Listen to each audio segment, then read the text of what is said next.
Hello you, it's me. Today I'm going to talk about Summer Night, which is book 4 in the Dresden Files. And let me tell you, it's all kicking off. So it follows Harry Dresden, who is a PI and potentially police consultant, not sure really where he stands on that at the moment, and a wizard in modern day Chicago. There's a lot happening now. We're sort of getting into a real story with this. I'll put up the links for the first book review and the most recent of the Dresden Files book reviews at the end of the video. So maybe watch the rest of the series if you don't want spoilers, or listen on if you don't care. So like last time, there's going to be the non-spoiler bit, the spoiler bit, the story bit at the start where I sort of go over what's going on, and the bit at the end where I go through any predictions I made last time, whether they've been fulfilled, whether I want to make some new ones. But bear in mind, while the story bit is spoiler-free for this book, it may well give away, actually it will give away stuff that's happened in books 2 and 3, definitely. So if you don't want to know about that, leave now.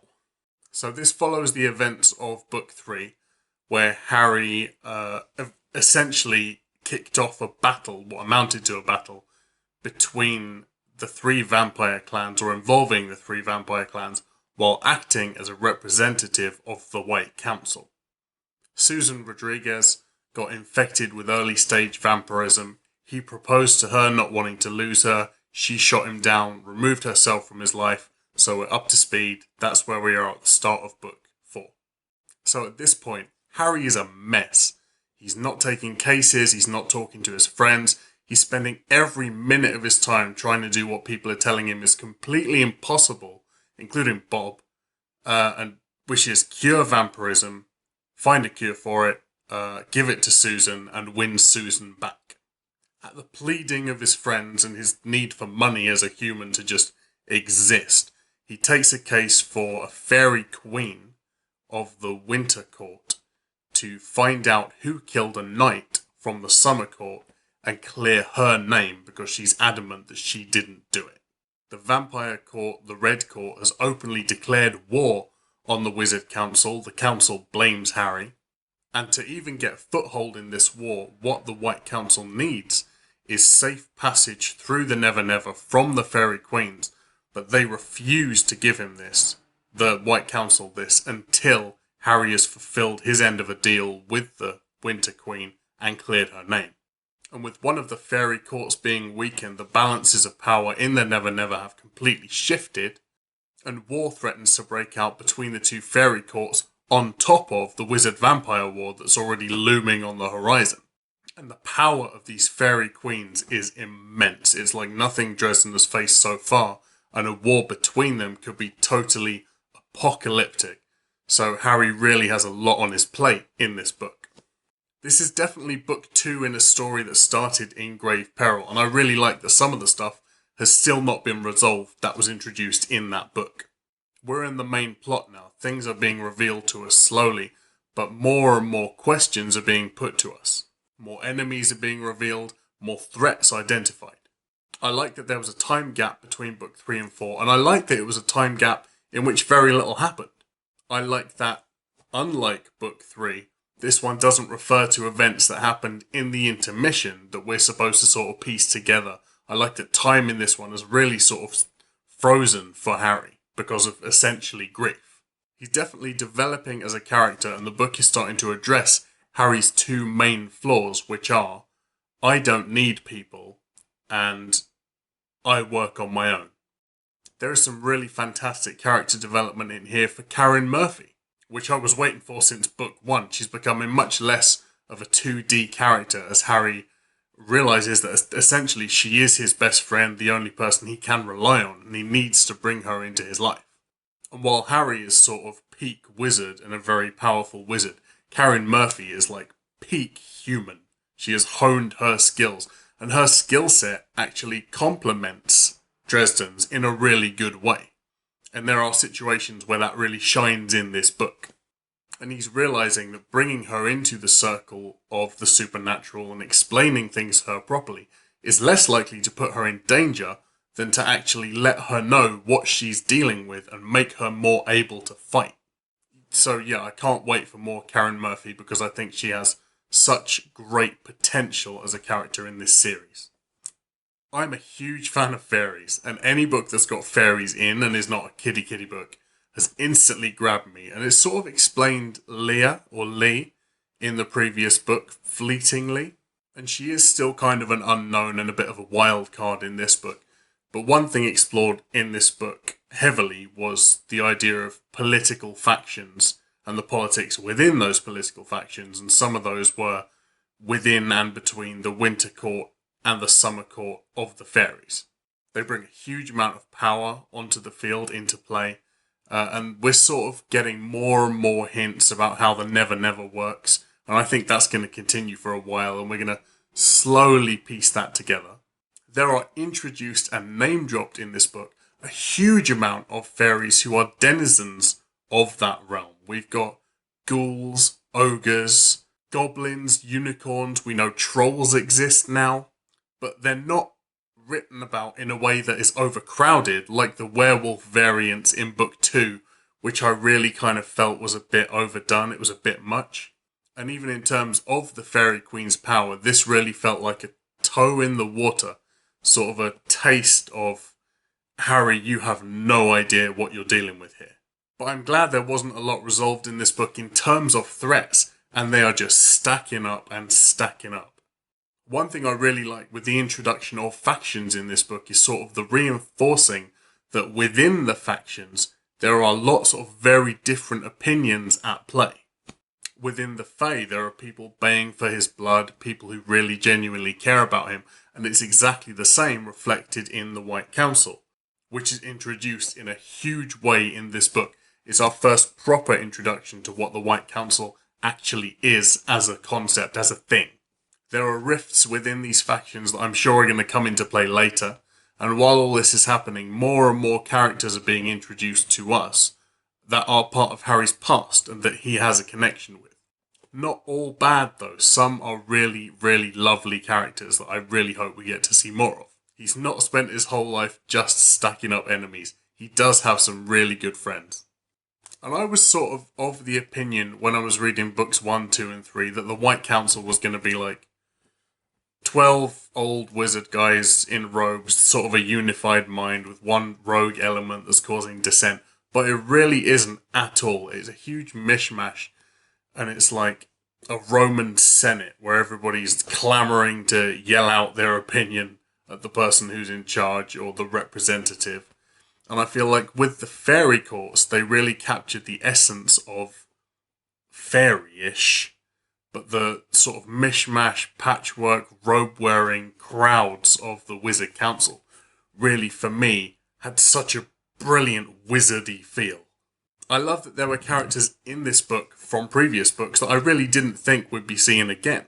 And there are characters that have the same kind of feel in this book, minor background characters that I would love to see develop that I really hope come back into play later, and the fact that more characters have in this book kind of gives me hope that they will. This book was also much heavier on the private eye side of stuff, the actual police procedural stuff, than the other books before it, in my opinion. It's about talking to people, weighing up motivations, working out the system of power in a group he's not familiar with. The two fairy courts vying for control after a power shift is something that for me was really reminiscent of a mafia-style gang war in a Sam Spade noir detective novel.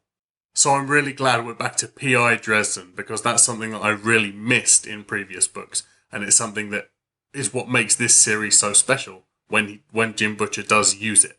Despite thinking about himself as a lone wolf, Harry actually does have a lot of friends, and I think this book is really the first book where he is starting to give in and accept, okay, maybe that's a good thing, maybe I need help from people, maybe these people are good at doing things I am not good at. Maybe I can lean back and actually open up to people emotionally, and I feel like having Dresden as part of a group works really well because his wit and humour is a lot of bouncing back and forth between people. So I'm excited because I feel like this is a slow burn army amassing, and I do feel like it's going to be Harry and his pals versus something big. And I'm glad he's building this really big mishmash group of people behind him that really does have his back. You've got wizards, you've got Michael potentially from the White Court. We're still not quite sure if he's on his side. You've got werewolves back in this book. You've got Michael, the holy warrior. You've got changelings introduced and Fae like Toot Toot. He's such a charismatic guy and he's building friends in every corner, and I'm excited to see where this is going because it's definitely going somewhere big. And I hope it's going somewhere where everybody's skill sets can be utilised in sort of the climax. Okay, this is spoiler territory now. Couple of things I did like and didn't like. Just want to chuck them in at the end before we do guesses. Okay. So I liked Harry opening up to Murphy, finally. He's accepting that he needs to bring her into his life. But when they're sitting down together and he says, okay, I need to tell you about Elaine. He starts talking to her about Elaine and goes back home and Elaine is there. That he thought was dead and hasn't seen in years. Right after he's had this conversation with Murphy, I thought was kind of a really lazy coincidence thing to do. And I get why she's been introduced in this story, but I felt like the way they introduced Elaine was kind of dumb, and I wish they dragged it out a little bit more. I do like, though, with Elaine that we're not 100% sure about her motivations, her real backstory, whether she's telling the truth or lying, what her relationship with Harry is going to be going forward. I did like that when she came back in, being Harry's sweetheart from his childhood, she didn't immediately drive a wedge in between him and Susan, and sort of there wasn't a sexy subplot where he's getting with his childhood sweetheart and she's going to betray him. I really like that she sees him and she's like, yeah, I can see you're in love with Susan. That's it. I think if something had happened between them, I would have found it quite difficult to forgive Dresden that, and it would have shifted my opinion of him as a character, so I'm really glad it didn't. So Elaine and what is a fairy queen are the two loose ends that were kind of tied up in this story, but there's a ton of questions that now we're starting to ask ourselves. What exactly are, or what exactly is, Leannan Sith, I'm not sure how you pronounce it. What is Lee's relationship with Harry's mum? What is the weapon she has now that is supposedly on a level with Michael's sword? Is she amassing power to do something in fairy? Is she amassing power to do something in this reality? And what is Lee's endgame now that she doesn't have that hold over Harry that she did? What will the other two favours be that Harry is bound to perform for the Winter Queen?